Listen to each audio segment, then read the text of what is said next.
Pneumonia é um dos maiores riscos de quem tem dificuldade em engolir, de quem tem disfagia, e nesse vídeo eu vou te explicar exatamente o porquê, para que você realmente possa entender e quem sabe com pequenas mudanças ajudar quem você cuida, alguém da sua família ou você mesmo que pode ter dificuldade em engolir. Antes de eu seguir, curte esse vídeo para mim, encaminha, se inscreve no canal para essa informação chegar no maior número de pessoas possíveis. Meu nome é Carol Silvério, eu sou fonoaudióloga especialista em disfagia, que são as dificuldades em engolir.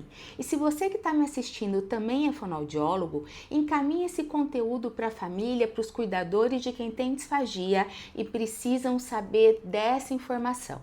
Vamos lá que eu vou explicar agora o porquê quem tem disfagia pode ter pneumonia e qual o problema disso tudo. Vamos lá. Quando a gente engole dentro da nossa garganta, o caminho do pulmão está muito próximo do caminho do estômago. Tô falando e tô respirando, o caminho do pulmão está aberto. Vou engolir. Faço esse movimento, eu sempre convido para colocar a mão no pescoço e engolir a saliva. Esse movimento faz o canal do pulmão subir, fechar e abrir o do estômago. Quando esse fechamento ocorre de forma muito lenta, atrasada, ou muito fraquinha, ou não fecha por completo, um pouco da saliva, líquido ou alimento entra lá no caminho do pulmão, que é essa entrada aqui. Essa estrutura, o nome técnico dela chama laringe. Ela é a entrada do caminho que vai lá para o pulmão.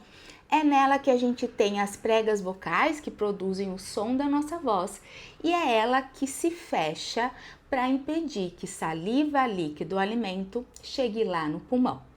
Então, quando eu tenho um engasgo muito importante, todo mundo engasga, né? A gente precisa lembrar isso a toda hora. O problema é quando isso acontece o tempo todo. Eu tenho a entrada de saliva, líquido, alimento aqui. E nessa entrada tá cheio de receptor, tá cheio de botãozinho preparado para tossir caso alguma coisa entre aqui. Então, entrou, tossiu, é o nosso engasgo. O problema é que quando a gente engasga toda hora, esses botões começam a responder um pouco mais lento.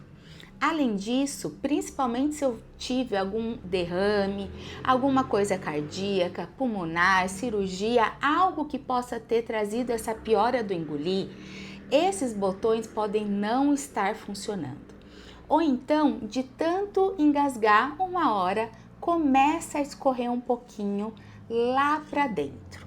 O que acontece quando outra pessoa que engasga de vez em quando, entra um fiozinho dessa saliva, dessa água que eu posso ter engasgado, lá no pulmão? Ele tem como se proteger. Existem dentro desse caminho o que a gente chama de cílios, como se fossem pelinhos microscópicos, bem pequenininhos, que fazem movimento, que vão limpando todo esse caminho. É por isso que vira e mexe a gente tem alguma coisa, pigarreia e engole de novo. Além disso, tudo que entra no nosso pulmão, a gente tem um mecanismo de proteção que vai lá, pega aquela saliva, aquele alimento, aquele líquido que entrou e faz ali todo um processo para sua retirada. Isso acontece com todo mundo. O problema é quando engasga toda hora e toda hora tem um fiozinho de saliva, de líquido ou de alimento indo lá para o pulmão. Esses cílios não vão dar conta de limpar o tempo todo ou toda essa quantidade. Todo o processo de proteção que todo mundo tem também não vai conseguir limpar tudo isso a toda hora. É aí que começa um problema. Aquela saliva, aquele líquido, aquele alimento que entrou lá no pulmão vai inflamar essa região, vai ficar com um acúmulo de líquido, vai ficar inchada, que é o que a gente chama de edemaciada, inchada, e com isso forma secreção, muco lá dentro do pulmão.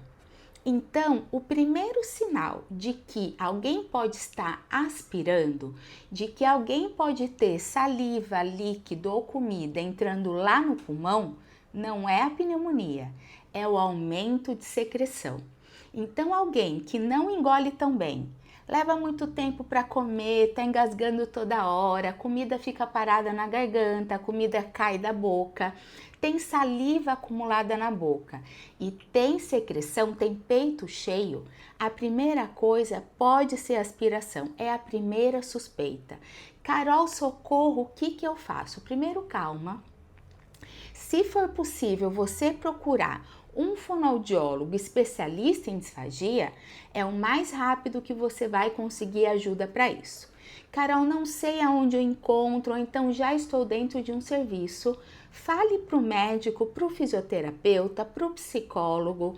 Ele está engasgando e está com o peito cheio. Eu estou achando que ele tem disfagia. Eu preciso chegar em um fonoaudiólogo. Agora, o mais importante, por que a pneumonia acontece nessa coisa toda? De tanto entrar alimento, saliva e líquido, muitas vezes, principalmente quando a higiene da nossa boca não está tão boa, descem bactérias junto com a saliva, com o líquido ou com o alimento lá para o pulmão. Essa bactéria entrando lá, tendo todo esse tecido desse pulmão, já todo inchado, já cheio de secreção, já cheio de líquido, vai infectar essa região, levando a ter pneumonia. Então, por que quem engasga toda hora, tem disfagia, tem dificuldade de engolir, pode ter pneumonia? Porque parte do que ele engole, seja saliva, líquido, alimento, vai lá para o pulmão e pode descer com alguma bactéria. Agora, tem algo importante que eu preciso te falar. Primeira coisa, a gente tem muitas pessoas que engasgam, que o alimento está indo lá para o pulmão, o líquido ou a saliva, e não necessariamente tem pneumonia. Principalmente se essa pessoa for uma criança. A gente tem pesquisas especializadas que mostram que tem muitas crianças que parte do líquido, da saliva ou do alimento entra no pulmão, causa secreção, causa um problema, mas não chega a causar pneumonia, a infecção em si. O que não pode deixar a gente tranquilo, tá? Porque eu posso ter problema no pulmão, causar um problema respiratório que não seja pneumonia. Então, vou voltar ao que eu já falei. Peito cheio com alguém que tem acúmulo de saliva na boca, que não engole na velocidade certa, tá levando muito tempo, a comida sai da boca e engasga toda hora, a grande chance é de que ele esteja aspirando, essa comida esteja indo lá para o pulmão. Outra coisa que eu preciso lembrar e trazer é que não necessariamente quando entra saliva, alimento ou líquido na entrada do pulmão, a gente vai engasgar. Muitas pessoas, criança, idoso, adulto, que tem disfagia, que tem dificuldade em engolir, seja por ter algo neurológico, seja por ter engasgado tantas vezes, para de engasgar. Então, ofereci um pouquinho de água, ofereci um pouquinho de alguma coisa, ele não engasgou, está tudo bem? Infelizmente não é verdade. Então, o que eu quero que fique muito enfatizado, que você saia desse vídeo sabendo demais, que quem tem dificuldade em engolir pode ter pneumonia, que essa pneumonia pode complicar e ter uma internação hospitalar, alguma coisa mais importante, mas que o primeiro sinal nem sempre é a pneumonia, é o aumento de catarro, peito cheio, aumento de secreção em quem tem dificuldade em engolir. E daí a importância de alguém tá engasgando toda hora, tem saliva na boca, a comida cai para fora, leva muito tempo para a refeição. Procure ajuda, porque isso pode ser disfagia e eu conto com você para encaminhar esse conteúdo para quem precisa, para todo mundo estar cientes que pneumonia de repetição é um risco importante e pode ser pela dificuldade em engolir. Contem comigo, qualquer dúvida lá nos comentários, vou estar aqui em outros vídeos para ajudar você a desvendar esse universo do engolir e das disfagias. Um grande abraço!